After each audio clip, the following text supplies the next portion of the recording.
Asia கண்டத்திலேயே இந்த நாடு ஒரு வீக்கஸ்ட்டு நாடு. இந்த நாட்டை பார்த்து சைனாவே பயப்படுது. அந்த நாட்டு பேர் தான் பூட்டான். இந்த பூட்டானுக்கு ஏர்ஃபோர்ஸு கிடையாது, நேவி கிடையாது. ஏன்னா இது ஒரு லேண்ட் லாக்டு கண்ட்ரி. ஏன்னா நிலத்தால் சூழப்பட்ட பார்டர் தான் இருக்கே ஒழிய இவங்களுக்குன்ட்டு கடலில் எல்லையெல்லாம் கிடையாது. அதனால் இவங்களுக்கு ஏர்ஃபோர்ஸு நேவியே இல்லை. ஒன்லி ஆர்மி மட்டும்தான் பூட்டானிஸ் ஆர்மி. ராயல் பூட்டான் ஆர்மின்னு சொல்லுவோம். 7000 பேர் இருக்காங்க. அவங்க தான் அந்த நாட்டை வந்துட்டு பார்டர்ஸை பாதுகாத்துக்கிட்டு இருக்காங்க.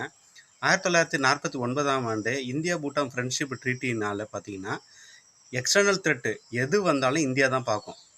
அது ஏர்ஃபோர்ஸ் அசிஸ்டன்ஸ்லாம் பார்த்தீங்கன்னா ஈஸ்டர்ன் கமாண்டை சார்ந்து தான் இருக்காங்க. பூட்டான் மெடிக்கல் எவாக்குவேஷனாக இருக்கட்டும், இல்லை வேறு ஏதாவது அசிஸ்டன்ட் தேவைப்பட்டாலும் இங்கே இருந்தால் ஏர்ஃபோர்ஸு போகும்.